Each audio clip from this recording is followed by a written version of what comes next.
আসসালামু আলাইকুম রহমতুল্লাহি ওবরকাতুহু। সম্মানিত দর্শক, বাংলাদেশে এক অতি আশ্চর্য ঘটনা ঘটেছে। শহীদ প্রেসিডেন্ট জিয়াউর রহমানের হত্যাকারী হিসেবে পরিচিত একজন সাবেক মেজর তিনি ধরা পড়েছেন। শহীদ প্রেসিডেন্ট জিয়াউর রহমান মানে হত্যাকাণ্ডের পর কত বছর চলে গেল? সেই ১৯৮১ থেকে আজ অবধি। সেই ১৯৮১ থেকে ৯১ ১০ বছর, ২০০১ ২০ বছর, তারপরে ২০১১ ৩০ বছর, ২০১১ পর ২০২১ ৪০ বছর, প্রায় ৪৫ বছর পরে।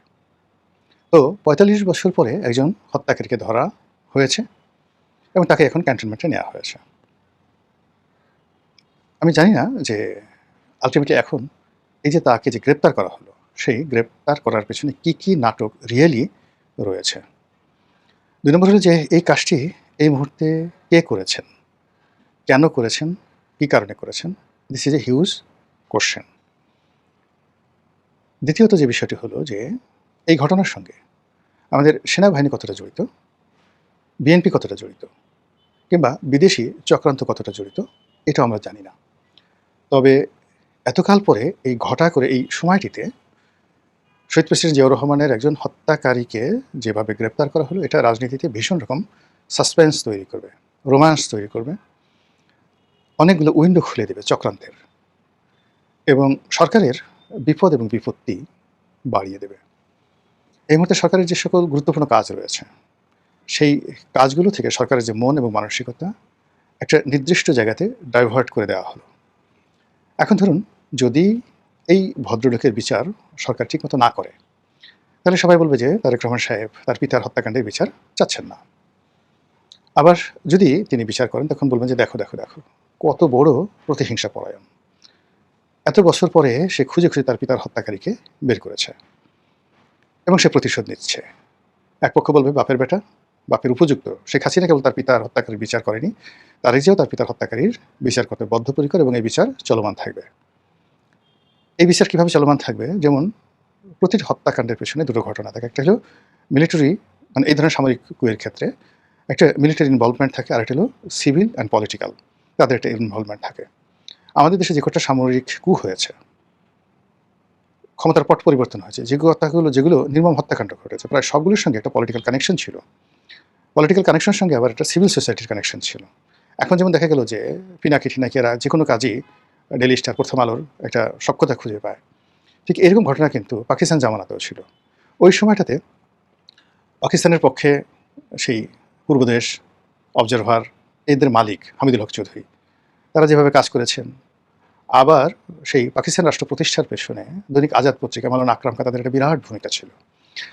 আবার পাকিস্তানের বিরুদ্ধে অ্যান্টি স্টেট যে পলিসি এবং বাংলাদেশ বিনির্মাণে যে কয়টি পত্রিকা, তাদের মধ্যে ইত্তেফাক, সংবাদ, তাদের একটা অত্যন্ত গুরুত্বপূর্ণ ভূমিকা এখানে ছিল। তো স্বাধীন বাংলাদেশও সেই রাষ্ট্রের মৌলভিত্তি, একটা রাষ্ট্রের গণতন্ত্রের যে মৌলভিত্তি হিসেবে সংবাদপত্র, এটা কখনো স্বাধীন হয়, কখনো পরাধীন হয়, কখনো তাবেদার হয়, কিন্তু যেভাবেই হয় না কেন, এটা সবসময় ক্ষমতার পট পরিবর্তন, পালা পরিবর্তনে খুবই গুরুত্বপূর্ণ ভূমিকা পালন করে। তো সেক্ষেত্রে শেখ হাসিনার উত্থানে যেভাবে সাংবাদিকদের ভূমিকা ছিল, সংবাদপত্রের ভূমিকা ছিল, পতনের ভূমিকা ছিল, ইউনূসের উত্থানে, ইউনূসের পতনে, আবার তারেক রহমান সাহেবের উত্থানে, তারেক রহমান সাহেবের পতনে একই ঘটনা কিন্তু এই সংবাদপত্রগুলো ঘটে যাবে বা ঘটাবে। এখন বোঝার চেষ্টা করুন যে এই যে জিয়াউর রহমানের হত্যাকারী রূপে তাকে গ্রেপ্তার করা হলো, এটা নিয়ে কী সমীকরণ হতে পারে? এক নম্বর সমীকরণ হলো যে জিয়াউর রহমানের হত্যাকাণ্ডের সঙ্গে একটা পলিটিক্যাল অ্যালাইনমেন্ট ছিল, এবং সেই অ্যালাইনমেন্টটা আওয়ামী লীগ, শেখ হাসিনা। এই বিষয়গুলো যদি সামনে নিয়ে আসা হয়, এই কারণ হলো ঠিক সেম কাজটা তো আওয়ামী লীগ করেছে। আওয়ামী লীগ বলেছে যে বঙ্গবন্ধুকে যে হত্যাকাণ্ড হয়েছে, সেটা নেহায়েত কিছু বিপদগামী সামরিক কর্মকর্তাদের কু ছিল না, এর সঙ্গে জিয়াউর রহমানের যোগাযোগ ছিল, এবং জিয়াউর রহমান যেহেতু আলটিমেট বেনিফিশিয়ারি, সে পিছন দিক থেকে কলকাঠি নেড়ে প্লট ১ মানে বঙ্গবন্ধু হত্যাকাণ্ড, প্লট ২ খন্দকার মোশতাকের ক্ষমতা, এবং প্লট ৩ ৭ই নভেম্বর, প্লট ৪ সেই খালেদ মোশাররফ, এবং প্লট ৫ জিয়াউর রহমান। এই যে প্লটগুলো সে সাজিয়েছে, এটা আওয়ামী লীগ তৈরি করেছে। একইভাবে যদি এই জিয়াউর রহমান হত্যাকাণ্ডের সঙ্গে শেখ হাসিনা, এরশাদ, এদেরকে জোড়ানো হয়, এখন যেহেতু বাংলাদেশে একটা ভারত বিরোধী প্রচণ্ড তৎপরতা রয়েছে, কাজে এখানে ভারতকেও জড়ানো হতে পারে। এবং এই কাজগুলো যদি সরকার করতে চায়, এই ন্যারেটিভ তৈরি করতে, এই কথাগুলো তৈরি করতে, সরকারের যারা দালাল ফড়িয়ে রয়েছে, সাংবাদিক নামধারী যে সমস্ত অথর্ব রয়েছে, গোবর গণেশ রয়েছে, তারা সরকারকে এত ব্যস্ত রাখবে, আর সেই ব্যস্ততার ফাঁকে মন্ত্রীরা দুর্নীতি করতে থাকবে, চাঁদাবাজরা চাঁদাবাজি করতে থাকবে, সারা দেশ উত্তাল হয়ে পড়বে এবং খুব অল্প সময়ের মধ্যে সরকারের সমস্ত কর্মকাণ্ড মুখ থুবড়ে পড়ে সরকার অজনপ্রিয় হয়ে পড়বে এবং ক্ষমতা হারাতে হবে। আপনি বুঝতেছেন যে মাস্টার প্ল্যানটা কি। সেকেন্ডলি যেটা হলো যে এটা ভারতের পক্ষ থেকে একটা উপহার হতে পারে। উপহার হতে পারে এই কারণে দুভাবে। ভারত এখানে শেখ হাসিনাকে নিয়ে খেলতে পারে, তারেক জিয়াকে নিয়েও খেলতে পারে। অর্থাৎ এই যে ভদ্রলোক, সবাই ধারণা করছে যে সে দীর্ঘদিন ভারতে লুকায়িত ছিল। ইতিপূর্বে ক্যাপ্টেন মাজিদ নামক একজন ভদ্রলোককে ভারত উপহার দিয়েছিল শেখ হাসিনাকে, যখন শেখ হাসিনার সঙ্গে তাদের সম্পর্ক উন্নয়নের দরকার ছিল। ঠিক এই সময়টাতে বাংলাদেশ এবং ভারতের সম্পর্ক তলানিতে, বিএনপির সঙ্গে তারেক জিয়ার সঙ্গে দিল্লির সম্পর্ক আরও তলানিতে। আমাদের যে মিলিটারি পয়েন্ট অফ ভিউ বা নিরাপত্তার যে বিষয়গুলো রয়েছে, এদেশের দক্ষিণপন্থার উত্থান ইত্যাদি বিষয়গুলো যদি আপনি কল্পনা করেন, সব মিলিয়ে আপনি দেখবেন যে we are passing a very critical time, যেটা কখনই আমাদের ইতিহাসে অতীতে ছিল না।